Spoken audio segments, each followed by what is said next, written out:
if you look at the our educational system here, you would agree with me that to an extent it doesn't really promote creativity. Yeah, it's not something they can put into what they're teaching and all of that. What would you say to them? One of the things about the school system, as you mentioned, is that we have excellent swimmers, right? Excellent fish that are being thrown in the air for them to fly like birds. We are seeing excellent birds that are being forced to swim. And the moment you are not able to discover the thing that a child is good at, you struggle to put them in the place that best suits the potential. What are the non-negotiable? The people that you see understanding rocket science, they started from understanding the basics of science and they began to build up from there. So in the end, it's you just telling yourself, this is where I want to get to. These are my goals. I want to lay out the things I would need and the things I would not need, things that are not necessary for me. Absolutely have fun, absolutely enjoy yourself. But the most fun is in doing that thing you love in a way that you know would impact people. I know what failure is, so I'm not only being on the high, I've also been on the low. I know what it means to struggle. So, and I think one of the things that mark excellent people, in fact, I think that's very dangerous if anyone has not had any struggles at all, because you never know how to face real challenges.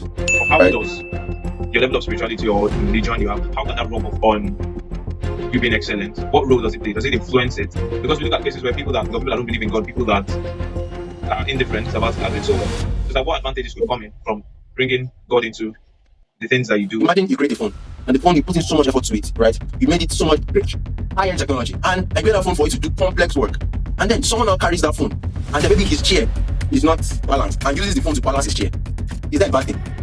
So people will look at that phone, and let's say they didn't know what the phone was created for. So this phone is doing a good job. Wow, it's balancing the chair so you not fall down. Oh, that's a very good thing. But guess what? The creator, the phone will come and say, this is not what I created you for.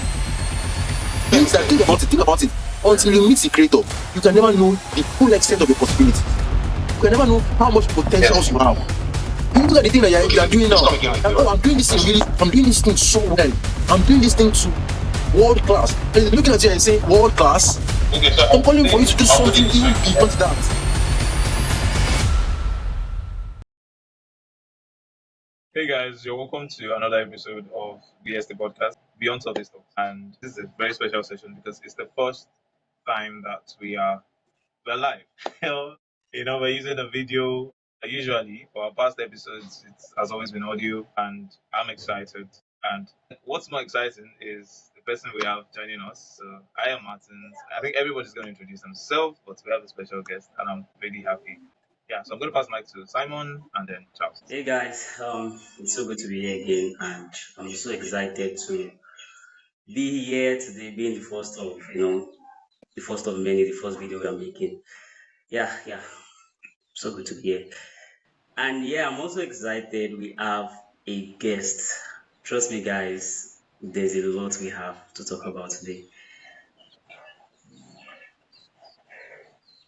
All All right. right, I guess this is my turn. Yes. All right, thank you guys for having me. I think this is really. I listened to the first episode of the podcast, and when Martin reached out to me, I was quite excited to come. Charles Dominic. Also known as the Budding Craftsman, I'm a farm student at University of Ilorin, and I'm a creator, really creative. That's the summary of it. Honestly, I think one of the things I'm going to say is one of the reasons why I've known Charles for a very long time. Like, I think it's going to like be 10 years very soon. Yeah, it's been that long. And Yeah, yeah. I've, yeah, I've seen him do a lot of things. I've seen him write. I've seen him talk. I've seen him being a creative and all of these things. And how he's always able to bring all these things together. And then with a level of excellence is something I really admire. And it's one of the reasons why we have Charles on here. So thank you so much for joining us. Thank you for honoring our invitation.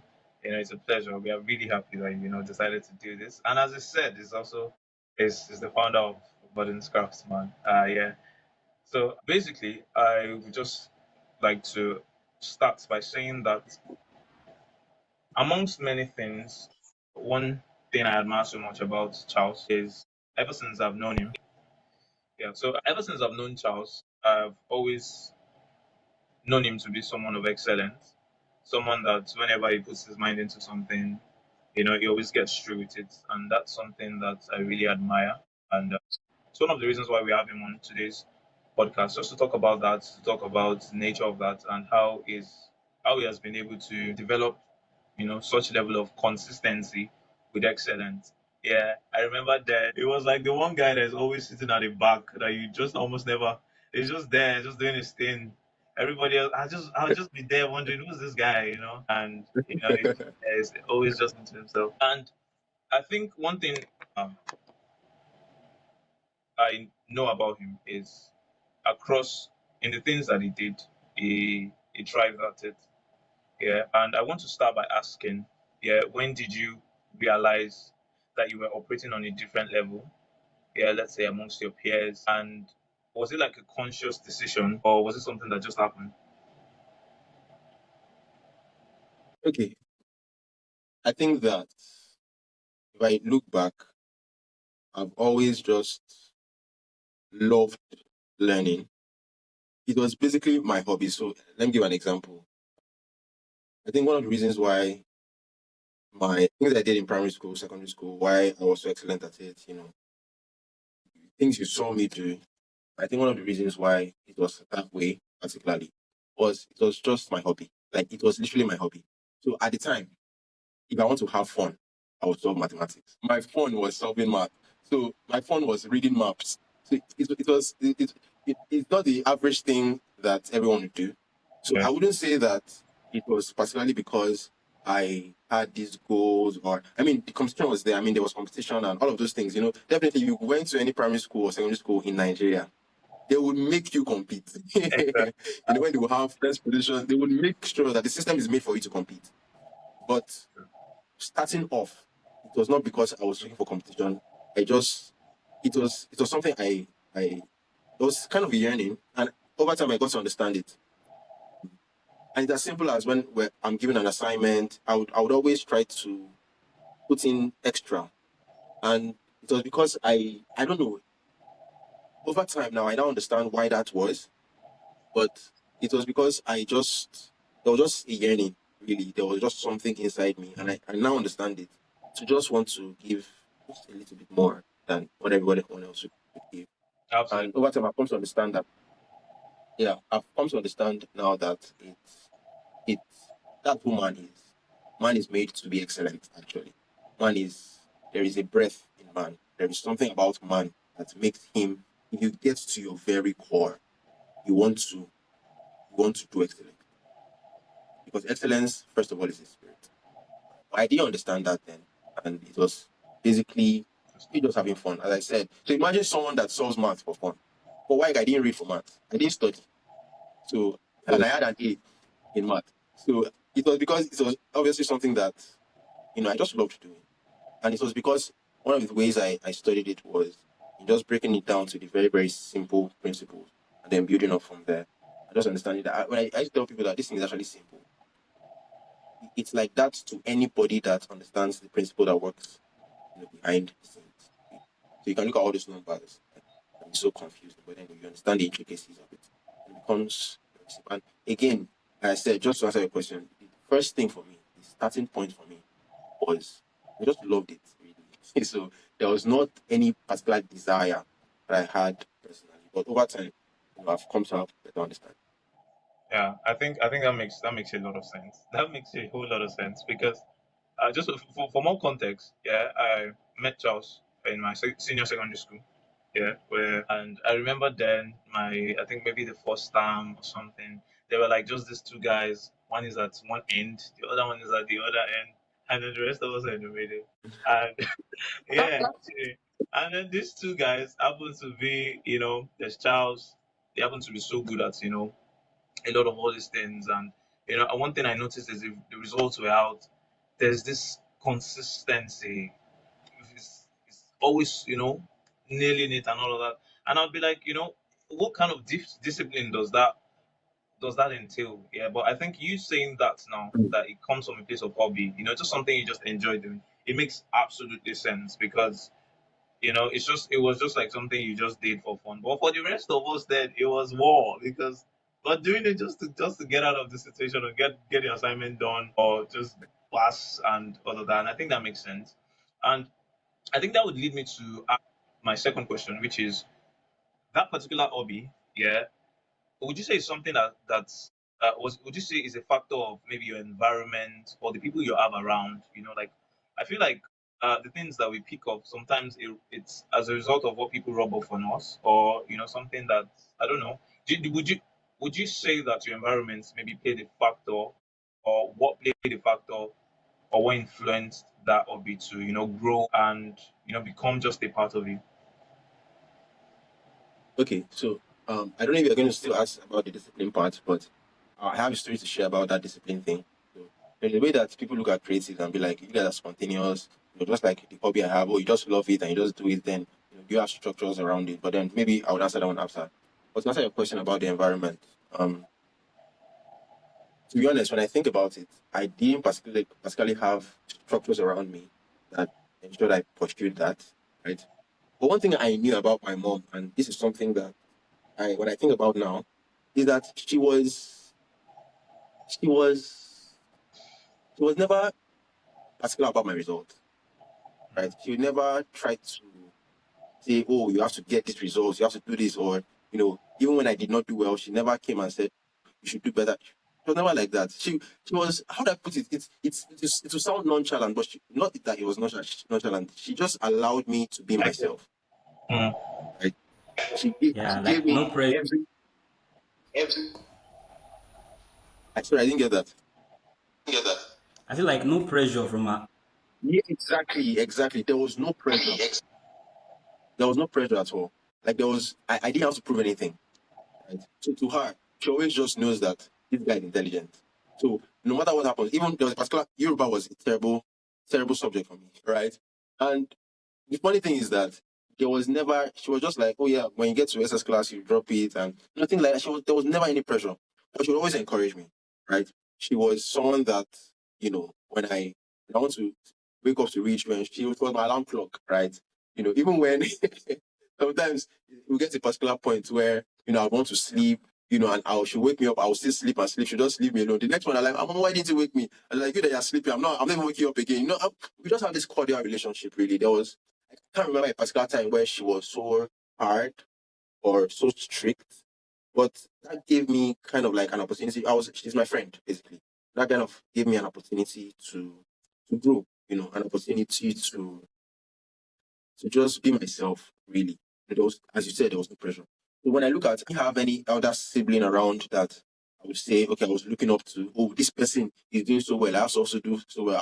I was rather the person being looked up to, right? So I think it was, again, the motivation was mostly self-motivation. The summary of it was that there was a lot of self-motivation in play, and it was me having fun. I'm going to explain that fun.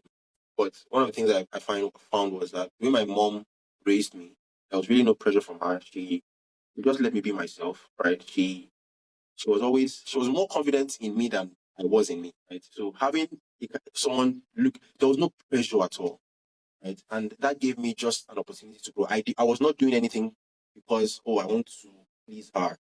Yes, that was part of it. Obviously wanted to make her happy, but the core reason was because I just wanted to do my thing. So there was really no pressure. And yeah, I think absolutely. that And helps. I want to quickly add this because one thing I've realized is when you allow someone to fully just express themselves without pressure, especially someone growing Yeah, up, you allow them to tap into their creativity, you allow them yeah, to tap into themselves, and then there's no, okay, this is what I'm trying to do for this person, I'm doing this yeah, for me, I enjoy doing this, and it's it flows. Yeah, yeah, so I absolutely get that. I absolutely get that. I think it makes a whole lot yeah, of sense.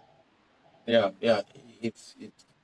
It's usually we always get boxed up, right, in how we should live, what we should do. But the moment you let people find truth for themselves, then they're even more rooted in it, and it's just usually much better. So that is in terms of how I grew up personally. But there's something you mentioned about discipline, and I don't want to touch on that a bit. So fine, solving math is something I find fun, but fun can be something that you can get bored of sometimes. Which means that when exam comes, you're like, "Oh, I already know this thing, Jerry. Let me not just read." But that's not how it works, right? So there has to be structure. Even as a creative, I've seen this so many times. But something happened, right? So this was in JSS 3, right? So now that I'm just reminiscing the times in secondary school. I've forgotten that I knew I was in at the back, right? So the guy at the other end, right? JSS 3, he came to me, and this is the first time I'm saying this publicly. I think I told a few people, and now it's something that I have no bad feelings about it. All right. So this was in JSS 3. There's this class downstairs, the longest class downstairs. You should know the one I'm talking about. So I was there. It was after exams, and then I think it was just 3 or so, and I think it was maybe after first term thereabout. So he came to me, right, and maybe I think he was top of the class for that particular term or something like that, and I think he came to me and he said, okay, that yes, that he's going to be from now henceforth, he's going to continue being first, like unprovoked. He just came and said, from now, he's the one that is going to continue being first. And I don't know what made me not respond. Like I didn't just respond, like I was just looking at him and I was like, okay. I don't know what gave, but I remember, I cannot forget that point was a turning point for me, because at that moment I stopped competing. At that moment, all I was saying was, I want to be better than my previous self. So it was that period. Some people remember that it was that period that I stopped caring about what other people score. So how we used to exchange our tests, how we used to exchange our textbooks and see our scores. I want to see this person's score. I don't this person's, all this like that. I stopped it. I didn't care what anybody was doing again. All I wanted to do was a better version of myself, because I don't want to improve. So SS1 came, right? So this was first time SS1. Now, the reason I'm saying this is because this is the principle that everybody should use. Competition is good, obviously. Without saying good things, you will never know the standard, right? I always like to compare my work with the best in the world. But we must not neglect the part of self-improvement. Because a lot of people think, this thing they are doing, perfection is really not in getting there. It is in being better than yourself. Look at yourself 1 month ago. Were you better than before? That is where you're actually growing, not in trying to be what someone is, at any point in time. So I remember SS1 first time, because this thing was still fun to me, right? I said, okay, it's basically me being bored and giving myself a challenge. And the challenge I gave myself was, first time SS1, at that time A was 75. I said, I don't want to score anything below 75, right? That was just a challenge again. Like, just to spice it up, right? And these were things that we're doing within myself. I remember first time SS1, the lowest score I had was in data processing. That was 75, right? So after I missed that goal, I remember second time I was like, okay, I don't want to get anything less than 80. I missed that. Until I just kept doing like that up until throughout senior secondary school, I didn't have a single B. At a particular point, I was only getting 80 and above. At a particular point, I think 85 and above. Now, do you know the funny thing about this? The funny thing was this, that I think my SS3 first time score, when I saw the cheats, I was not only meeting my own personal goal, but at the time, they will show you who was the top person in each subject. In each subject, I'll be first in each subject. So I rolled my eyes from, now look at where I was coming from, obviously wanting the competition and everything, to the point where I just wanted self-improvement. And this is the thing about excellence, that it's not really about getting there. Oh, yesterday you heard something, or you saw someone do something, and then you feel this kind of pressure to want to perform or try to be the best. It doesn't work like that. Those people have been coming from a long way. The thing is, where are you now? And what is the plan that you have? So that was the structure for me. What plan do you have to be better? Check my episodes, the Budding Craftsman podcast. Every single episode, I had an improvement on the last one. Because I would always look at, okay, these were mistakes that I made. I have to improve on it. If there's no improvement, that is where there's not a problem. And that's what excellence is about. Look at Joseph, for example. If Joseph did not give himself to really wanting to listen to the dreams of the people he had in prison, he wouldn't have the confidence to go and interpret the dream of a king. Right? So it's not really about perfection in and of itself. It's about that growth you are making intentionally per time. I think that makes sense. Yeah. And what's funny is that after that encounter that you had, with the other guy, for most people, it might have been a point where they even wanted to compete. It could have like been the particular drive, for them to, okay, yeah, if this, now I want to, I want to maybe be better, because just to show the person that I could, and I think it takes a level of maturity for one to not respond, and then to act in a almost different way that one would expect you to act. Yeah, talking about how excellence is not something that you do or say as a result of pressure. It comes from it's intrinsic. It comes from you wanting to be better. It comes from the things that drives you, and then letting that drive you towards the point where you could be the best or produce the best result in the things that you want to. And that is, I don't think I'd like to say that's like the best answer anyone could get as regards to that. Yeah, and as you said, I think you would agree with me that it's at times it's beyond hobby, especially when it comes to maintaining a certain level of excellence. Structures needs to come into it, non-negotiables needs to come into it. And I want to ask, what are the non-negotiables for you? Yeah, what are those things that, okay, yeah, in terms of maintaining that level of excellence, yeah, after deciding that you didn't want to, you want to be better, what are the things you have to cut off? What are the things that, okay, yeah, this one is a non-negotiable. What are those things for you? Okay, so first of all, I want to mention that in terms of, and people can be listening to this podcast and be thinking, oh, this is someone that, is innately intelligent or brilliant, but I know what failure is as well. I'm not, I'm not, I'm not only been on the high, I've also been on the low. I know what it means to struggle as well. And I think one of the things that mark excellent people, in fact, I think that's very dangerous if anyone has not had any struggles at all, because you never know how to face real challenges, right? So I think one of the things for me, particularly, and to answer your question, is that challenges will come. You know how to deal with them, right? And it is that thick skin that you build in the face of very difficult times that will actually take you through.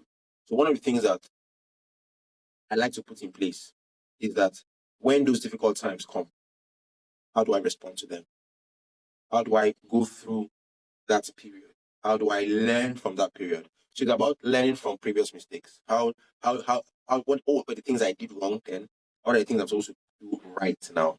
Right. And in terms of structures, in terms of doing things, of course, one of the things excellence will cost you is your time, your effort. Right. But every single time I look at the sufferings that come from the place of wanting to be excellent, and I look at the results afterward, nothing compared. So it's almost like, you know, hope that is set before you. Right? You just endure this little thing and then, the results comes after. I remember there was this national oral abstract presentation contest that we did. And I knew that I everybody was remember. going to come in, people would probably be able to speak properly, people would be able to do this and all of that. I was just looking for what is that little bit more? Or what's the thing, what's the edge that I would have? And it was my slides. Of course, the speech was good. I was meticulous about the abstract writing. I don't want to get into that. But then I think the thing that nobody would forget in that presentation was the effort I put into my slides. I remember I stayed all night trying to get the slides done. Right. So that's another thing. Putting that little bit. I remember winning that competition as well. But it's about that little bit, really. I remember again, before I went to speak, that was the first time I presented an abstract. And I was competing against people that had presented abstract, so much more than I have. So one of the things I did was I just started listening to TED Talks, oral abstract presentations on YouTube, just listening to see how do the best in the world do it. You see, as these things, when you look at those people up there are doing great things, like how are they able to do this? It's the simple things. They are the little things that we usually don't pay attention to. It's those little minute details that sets people apart, right? And it's an understanding. So when I look at, if I use that abstract presentation for example, that was again the first time I would present an abstract, and this was a national competition. People had won things, states and within the university. But then I looked at it. What are the things that I'm going to be required to do? Right? I looked at the theme of the symposium, and I crafted my abstract to suit that theme. These are just the little details that I put in place. I made sure my slides were. Maybe I'll share the slides after this call, and then you see that okay, this was interactive. In my presentation, in how I connected to the audience. So I was looking at the fact that okay, I'm speaking to my audience were mostly students, right? So I have to speak in their context. So the first thing I said caught their attention, something that every one of them could relate to. I know, starting with even because science is boring, right? I don't want to stay and just listen to someone telling me about epidemiology and the Scientology and all those things like that, right? So I need to bring it down to making them to be so much part of that conversation. And I'm saying that these are the little minute details that, I like to put in play. And again, humans are, it's just understanding really. I'm presenting to humans, so I have to connect to their emotional part, right? So I think it's just little minute details. What do you do over time? How do you maintain that level of consistency? What are the things that you have to sacrifice? You're definitely going to sacrifice things, but and I said, when the results come, you look at the sacrifice and be like, this is nothing compared to it. So I like to relax. I like to have fun. I like to one of the things that I also do is this, that while I work, I actually find ways to enjoy my work. If there was anything that I would do, how I'll put it is this: the thing I love to do the most, personally, is my creative work. Like I thoroughly enjoy creating. I thoroughly enjoy. So even when I'm doing something that is quite boring, I like to, infuse that part of me that I like into it. So I started this series, Farmer Creative Series. So it just finds a way to explain pharmacy, right, to people that would be creatives. It means that pharmacy students, pharmacists, doctors, as well as creatives, will be able to read that single piece and understand it. So it was a You way know, of bridging gaps. So I remember. I saw Okay. this in your session with Kevin, and it was beautiful. I forgot what you called it. You used an illustration talking about how if you use two pills at the same time, it tends to be more effective than using Yeah. them differently, and how and I just using that concept, and I think what you're saying, bringing two things that are almost differently, finding the balance, yeah, it's just it's mind blowing. It creates a unique, a Yeah. unique form, a unique thing, and that's just amazing. Honestly, I saw that I was like, oh Yeah. wow. Yeah. Yeah. Absolutely. These are. I think that we would appreciate concepts more if we understand the underlying principles. Right? It's all ones and zeros. I mean, it's all atoms that come up to become complex systems. But when you break it down, it's simple. And pretty much that understanding applied to any field in the world. Right? The people that you see understanding rocket science, they started from understanding the basics of science and they began to build up from there. So in the end, it's you just telling yourself, this is where I want to get to. These are my goals. I want to lay out the things I would need and the things I would not need, things that are not necessary for me. Absolutely have fun. Absolutely enjoy yourself. But the most fun is in doing that thing you love in a way that would impact people. Wow, Beautiful, honestly. that's crazy. I was just looking at some of the things you said, and it really shows that you are a man of principles and you believe so much in structures, right? So I wanted to ask because I was now bringing it to the fact that how were you able to, you know, impart this kind of this your like you the value you have? How were you able to impart people around you? How easy was that? Was Uh, did you have some complexities around that? Okay, so that's a very good question because it's something I really struggled with this morning. So there's a thing about people that are have a certain level of excellence. It is that they they don't. So most of them they don't know how to work around. So let me give this. Let me give it more context, right? I remember there's a particular period in my life where there was something I was doing, there's something I was heavily involved in, but I was not I was not giving my all to it, right? And as I was working, I mean, I can relate to that. I can relate to the fact that people do something, but then they can't really give their all to it. They are not giving everything to it. So the first point for me is I want to understand people, right? As you said, in dealing with people, understand that we are from different backgrounds. Not everybody would have the same work rate as you. Not everybody pays attention to details like you. So one of the things that people that have that level of excellence will struggle with is with dealing with the everyday person. Because the everyday person just wants to do this work sharply and just let's get out of here. But you want to pay attention to details. So a lot of the time I give, so for example, we're working on a project that was last year, and I had this group of, now these were teenagers, and I gave them disclaimer. I told them, see, if you are working with me, I'm going to scrutinize every single bit of what you do, right? I like to give that pretext before you start of anything. Yet, definitely do still make mistakes. Now, how do I respond to it? Right? How do I go and be like, get out of here? What are you doing? Can't you see that what you're doing is wrong? But that's absolutely the wrong way to do it. You need to meet people at where they are. The most important thing is that you find out that this person is actually seeking to improve. In fact, even when they are not seeking to improve, the only way you can get them to seek that improvement is by you showing it first of all. So that's the first place it starts. You show it.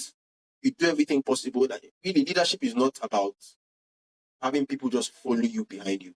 It's about serving them, showing them this is actually how I want you to do it. Right? You can't be telling me, come and do this thing. You have not showed me how to do it. You have not done it yourself. So the greatest way people have learned, and I found that people will learn from you, is by just the things you do. You are already teaching people. I'm saying, look at the podcast I started now. The number of people that I'm not doing the podcast to particularly show people, yeah, come, let me show you how to do a podcast, and I'm going to do a podcast. So just me expressing myself. And people will come and say, oh, I'm inspired by this podcast. I'm inspired to do stuff with it. Remember when I did an article challenge? Right? I didn't know that people were, of course, people were watching, but someone was literally inspired to do his own article challenge, and he did it. And every single time he just remembers that, okay, it was because of this challenge. Now, the question I ask myself is, what if I don't express myself? So the first one is expression. And so in now relating with people, as you said, you need to understand that not everybody is at that level that you are. So you want to take them step by step. It takes time, but I have seen people over years. There are people that I've met 3, 4, 5 years ago. That when I look at where they were then, where they are now, there is such a huge difference. So it always gives me that encouragement that no matter who I work with, no matter who, as long as that person is willing to improve and grow, I always tell them you have an opportunity to actually, learn from me, and I would also learn from you. I think that's one of the things that's quite important as well. And the way we can look at ourselves and be like, wow, I've achieved this and achieved that. But one of the things that I keep to keep myself grounded is that I know I don't know anything. Right? The more you learn, the more you say that, oh guy, you know sabi anything, right? I've done designs. I'll look at those designs, I'm like, wow, this design is good. When I look at them now, hey, I'm looking at what was coming over. I'm You know, just like, it's really what was this rubbish that I did? But again, that's where constant improvement comes. it is interesting, and I wanted to bring a perspective to it. Yeah. So if we look at the our educational system, yeah, you would agree with me that to an extent it doesn't really promote creativity. Yeah, it's more designed to promote either excellence in maths, English, this. So for people that Mm. the things that they find excellence in, the things that interest them so much that it's not in the school system, it's not something they can put into what they're teaching and all of that. What would you say to them? To get like what are the similar things they can pick from what you've done and then put into those things that they feel like, okay, yeah, this is it. I really enjoy doing this thing, but it's not something conventional. It's not something. Maybe even in some cases, it's not something people acknowledge. It's not something people see as the norm, but it's something I enjoy doing. What would you Yeah. say to such a person? Okay, so I've heard people come from the angle that one of the things that we need to understand is that when it comes to things like financial freedom and just understanding finances, it's not really about what you love doing, right? It's about you doing what you're supposed to do, and then use that to now find a way for yourself to now do what you love, right? However, I think that as much as there's some truth in that, it's also a very dangerous assertion. And it's so funny how I'm even coming from this angle. It's because in the end, it's all about purpose, right? You are created for a reason. And the moment you discover that, go hard on it. For me personally, I think that no matter where you find it, I think when it comes to the school system, of course, yeah, it's flawed. Yeah, especially in Nigeria. However, I think one of the things that I did was I carved a path for myself. There's a kind of resilience that it would take for you to actually pull through. And that resilience is something that is also going to be part of your story. Right? I'm going to give an example. One of the things I would say to them, first of all, is go to school. When I say go to school, I'm not particular about the school system. I'm saying learn. Just give yourself the knowledge. Read books. It's one of the best things you can do for yourself. One of the things about the school system, as you mentioned, is that we have excellent swimmers, right? Excellent fish that are being thrown in the air for them to fly like birds. We are seeing Wow. excellent birds that are being forced to swim.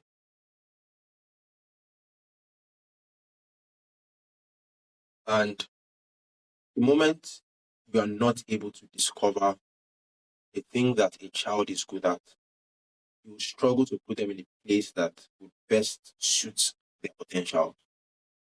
So I think, first of all, the school system, I believe so strongly that there is no system in terms of the school system. There are things you can learn from there. There are connections you can make from there. There are there's so much about the school system, right? That transcends just the learning process, right? However, and this is the thing that I talked about in my episode 6 of my podcast, that in the end, first of all, you found yourself there. The question is, can you make the most of that place? So it's not, in as much as we look at the school system and say that, okay, yeah, sometimes it doesn't help certain students. And it's true. There are many students that will struggle in school. They'll go out there and they are doing so well. And what I would say is that don't blame the school system. See it as a way of, it's for you to learn. Learn, first of all, that, okay, maybe this thing is not my strong suit. Have you seen that? If they didn't go to school, there's no way we won't know that, oh, this was not their strong suit. Right? So in the end, thing is, in any situation you find yourself, can you make the most of that place? Can you make the most of it? There's nobody that would not need basic math, basic English, and all those things to be able to do whatever else you want to do. Right? Not everybody will learn the same way.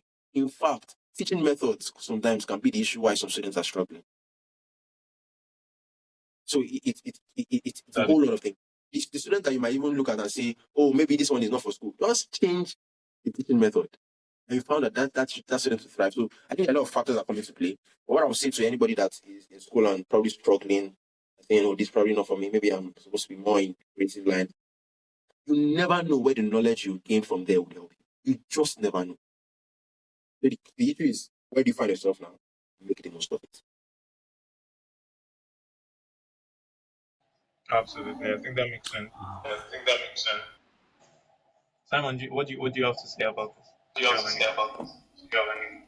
Well, you you said you made some points which I really do agree with that, and I think going back to our last podcast, I think we spoke much more on this about the academic system. Let me ask this: do you believe the predicament we face in the academic sector currently in Nigeria? Do you think it's engineered? Do you think it's something that was created, like man-made? Of course, this world was given to men. So, see, the moment we stop, most of the blame for everything that happens here on earth is men that did it. Right? I see a lot of people that come and, I remember I was speaking to let me say this. I was speaking to a young teenager recently, and I was like, it seems like you're not fine or anything. And then she was like, oh, she didn't have a very good score in her exam, that she felt that God failed her. I said, hold up, hold up, hold up. What did you just say? The truth of the matter is that, see, even people that don't acknowledge God are doing excellently. So the question is Definitely. not really about whether or not, it's about the things that we have created for ourselves. And when it comes to systems, in as much as there are forces, yes, there are forces, there are invisible forces that are also in charge of these things. Man is still the route they take to do anything they want to do. So the moment people with light start to influence systems, things will remain this way.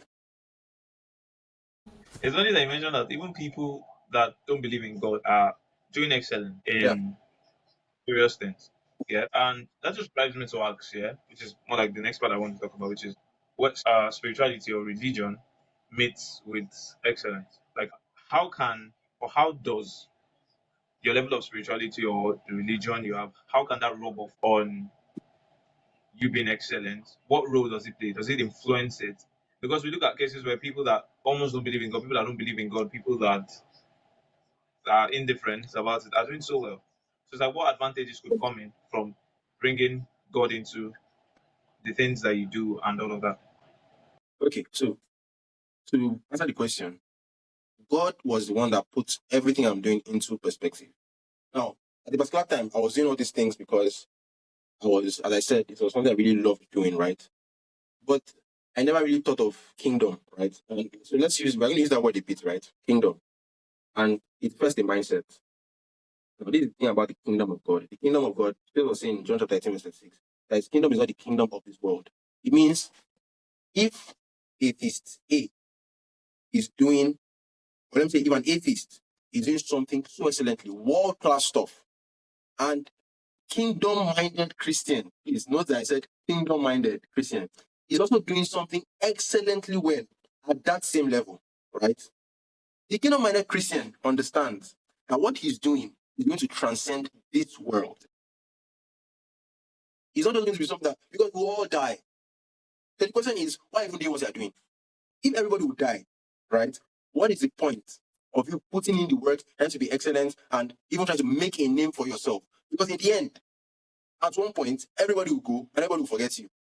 It means that if I'm doing something excellently, it's because there's something I have inside. There is something about, first of all, the only reason why the atheists can even do it excellently is because every man was made in the image of God. It means we have deposits inside of us that yearns for it. You know, one of the things that I see about, man is always dissatisfied. See, have you ever gotten to that point? And you relate to this. Because there are points where you look at your life and you be like, you can do so much more. Like, no matter what you achieve, you always want to go for so much more. And that thing is called eternity.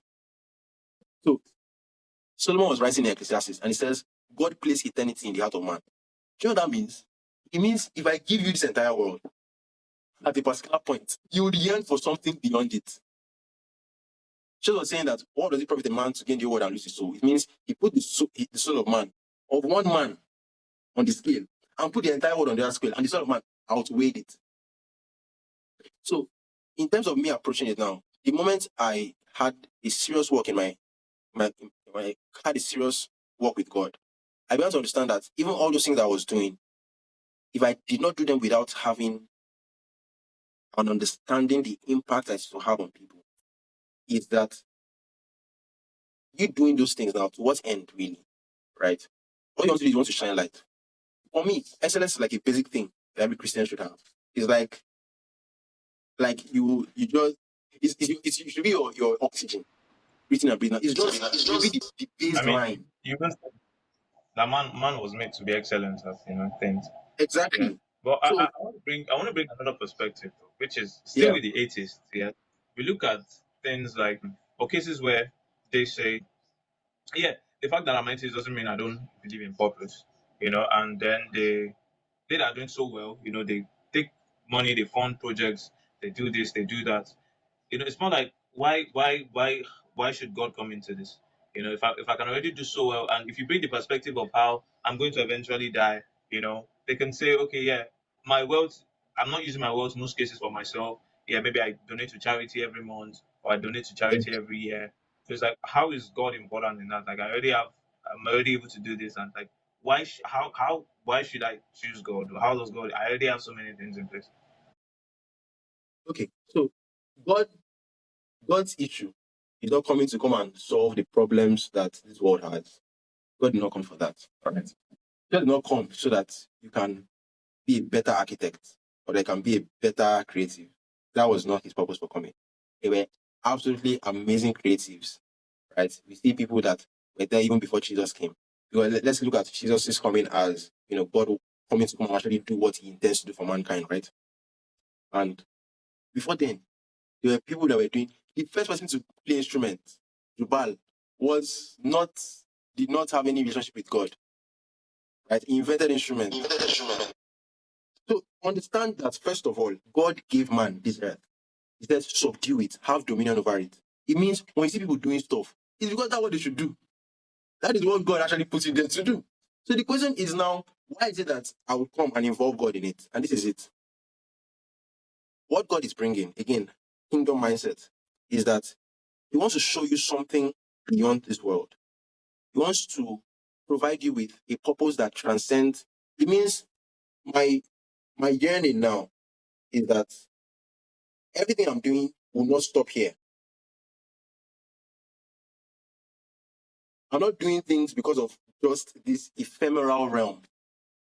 It's going to go beyond that. It means I'm doing things to please him so that when I meet him, I would say I was able to do that work that you sent me to do. Now, no atheist can say that. Now they can come and say, oh yes, my purpose is to feed. And that is amazing. That is beautiful. In fact, one of the things I would say is that the reason why they are doing that is because deep down within them, right, they believe in something beyond them. Think about it. And it is Definitely. feeds people, right? They help people, charities, scholarships. The question is, why do you think it's good?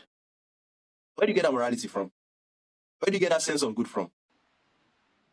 You can't But say they that wouldn't, your I society. wouldn't say, they wouldn't say it's from God now. They could just say that okay, it's just part of their bit, or from what Now, they've come to watch this. understand that it's bad, you know. Now watch this. Of course, they won't say it's from God, but let's analyze it, right? Just walk with me, all right? Now, you say you didn't get that morality from God. What did you get from you? You probably come and say, oh, it's a society. Everybody thinks it's good. I say, okay, calm down.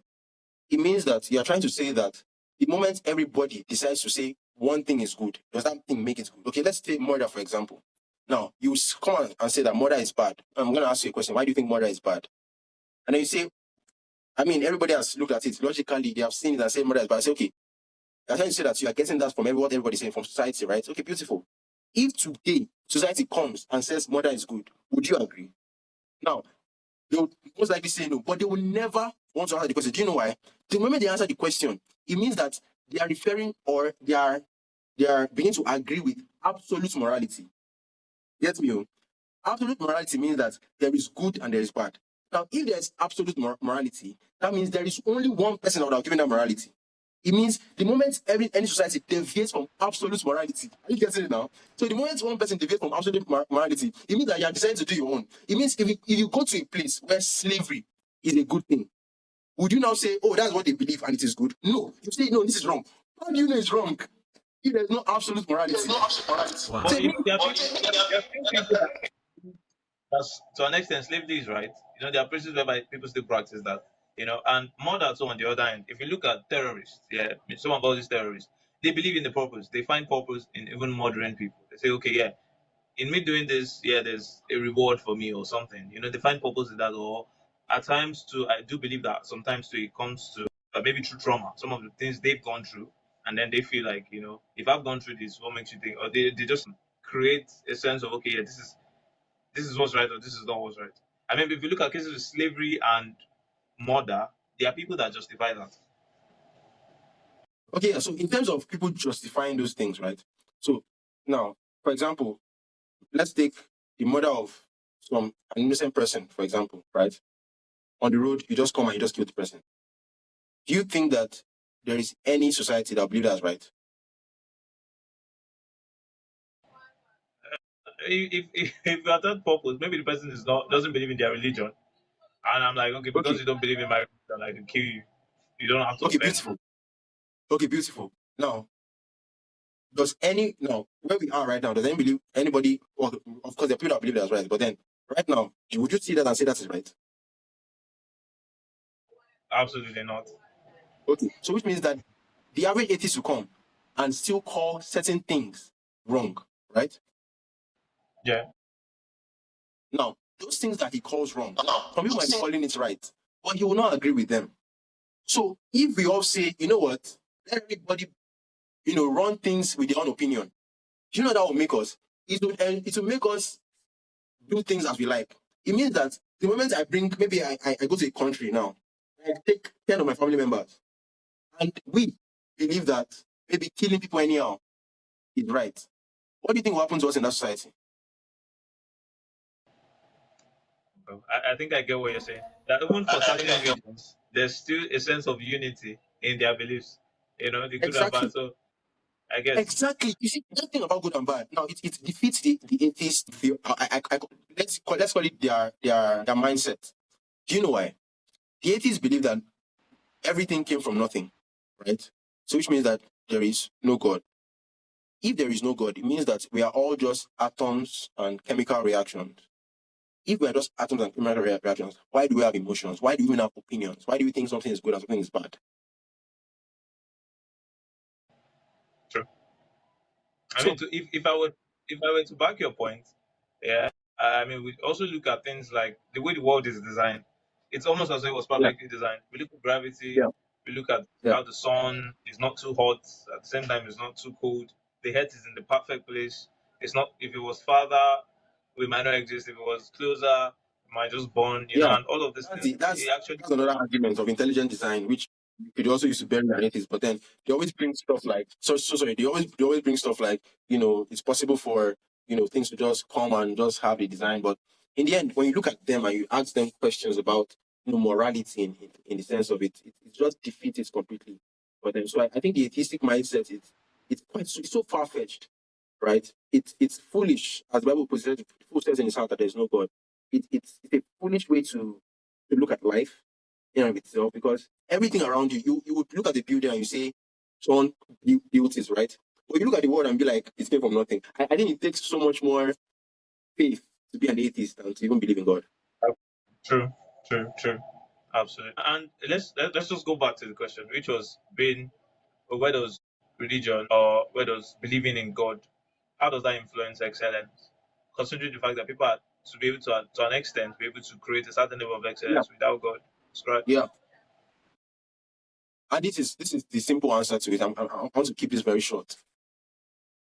You're going to have creators that would do beautiful things, invent beautiful stuff, create amazing stuff, even when they don't believe in God. The difference is this: that when I, Charles, create, I know that I'm doing something that is beyond me. I know that I'm doing something that there is no, the way you can even help people. The Apostle Paul says something in First Corinthians chapter 13. That if I give all my goods to the poor and even give myself to be burnt and I have not charity, I am nothing. That's a crazy way to think about it, because a lot of people think that charity is a way that they would be able to find a sense of satisfaction, a sense of, you know, it's still not enough.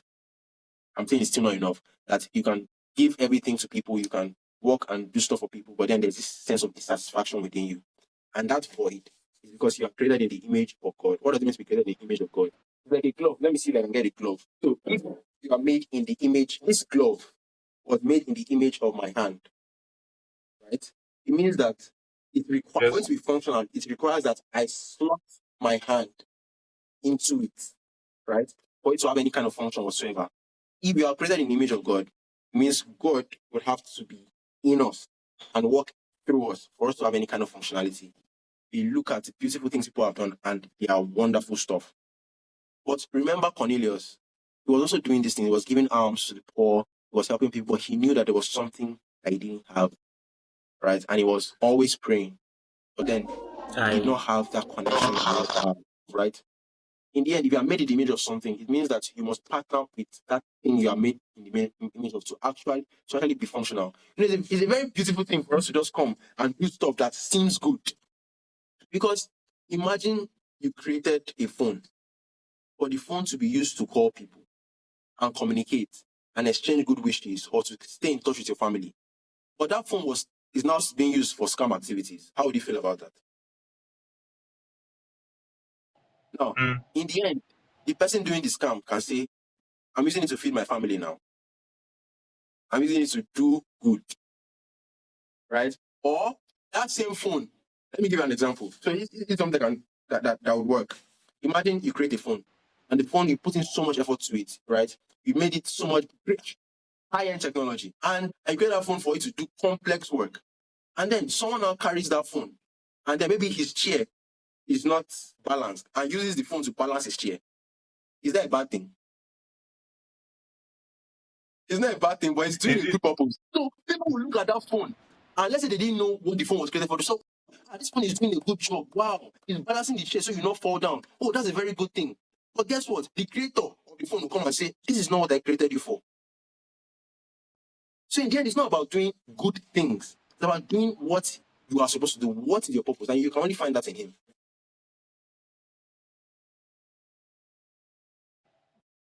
if you were to talk, if you were to talk to someone that doesn't believe in God, yeah, but he's doing absolutely well in almost the person is able to feed himself. There's almost no struggle and all of that. How do you convince that person that there's more to what you are doing in Christ? Okay, okay, that's a beautiful question. So you're able to feed yourself, right? You're able to have shelter, right? You're able to You're get doing really married, well. and yeah, you're doing Exactly. very well. You are okay, and then you're able to do that. I what I always use, the analogy I always use is that there's the way that we can come to the world, right, and be okay with the life of a goat. And I don't say that to be insulting, but think about it. A goat is all right if you can find shelter, find food, reproduce. That's it. And they can do that so well. Unless if you really truly believe that the quality of your life is so much more than an animal's life, you understand that there is so much. You know, at a particular point, I think I thought that way. That I just go to school, get a good job, make money, be able to take care of everybody, and I'll be going to I'll be good. Right. But again, think about it. There is so much more to every human being. And that is the entire duty of man is knowledge of God and worship of God. Because if God, think about it, if God is as defined God, it means he's also infinite. An infinite being is someone that no matter how much you know, there is still so much more. And that is the pursuit that we actually look again. You know, I was using that book, the book of Ecclesiastes, that God put eternity in man. Think about it. You know, there's a way that Christians believe. Let's make heaven and make heaven, make heaven, make heaven, make heaven. And that's it. Or you think and you really, really think about it, the same heaven that they are probably thinking of going, the same one that they said will pass away. Exactly. True. Heaven and earth will pass away. If heaven and earth pass away, think about this. Where was God before heaven and earth? Before he created heaven and earth, he was there somewhere. Where was he? So it means that all those things, and I'm not saying that the aim should not be to make heaven or absolutely it should, right? But it's not about the place. It's about the person in that place. And so when we talk about God, we are talking about an eternal being. So when you look at someone that just wants to do life, be able to provide for himself, do really well and go, then that's quite empty. Is that all? Animals do that. And that still brings me down to the conversation that we have about purpose. You are created for something. I can look at that.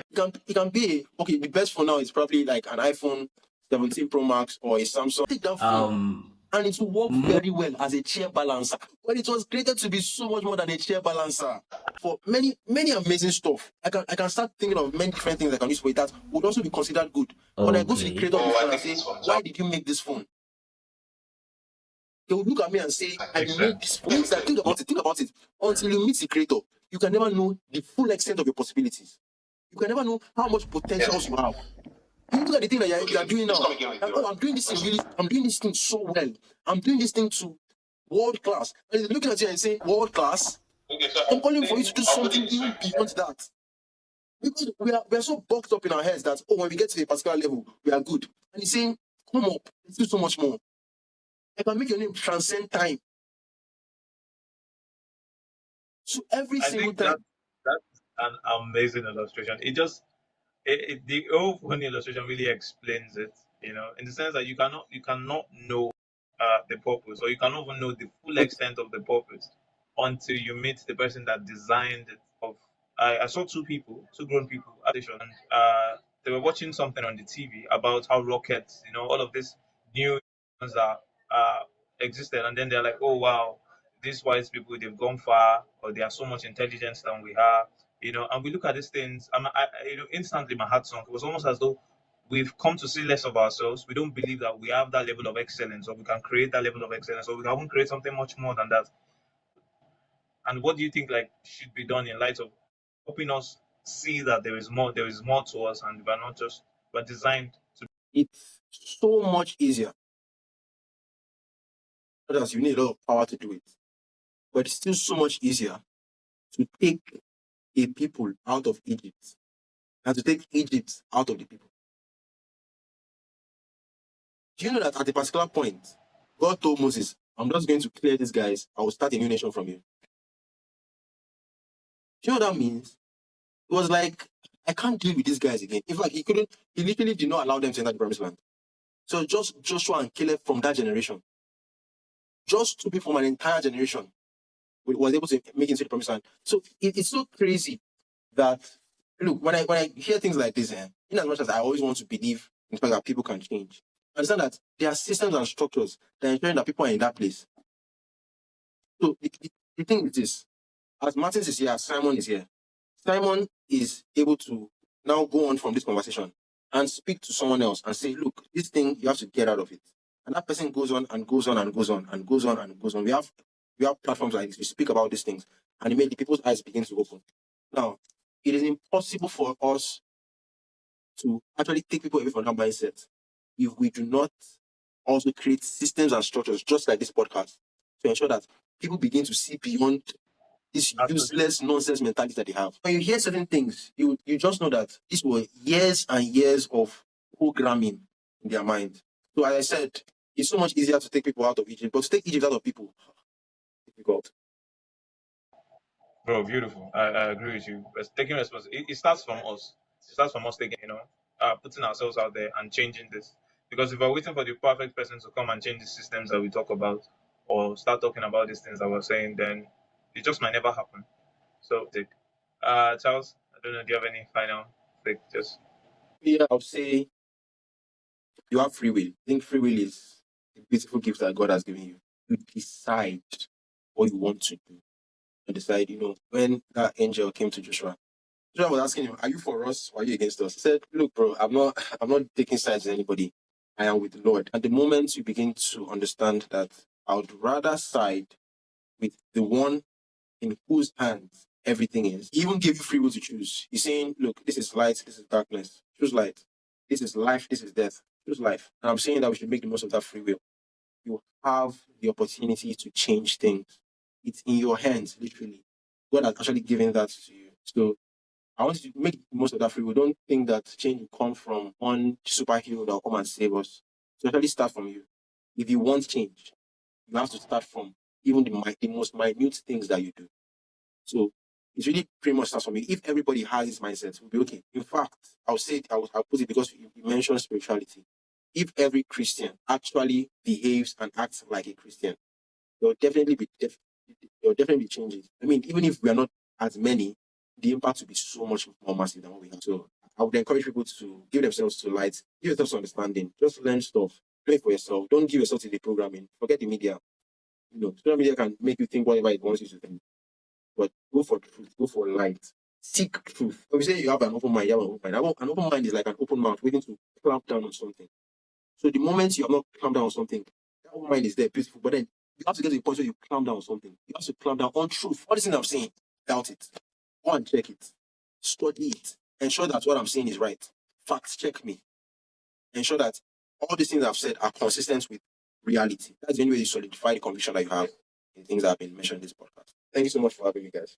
thank you so much for joining. Thank you so much for knowing this. It's been an amazing session. I can't even start talking about the number of value guys. Thank you to Simon. And you guys have really shared so much. I really appreciate you guys.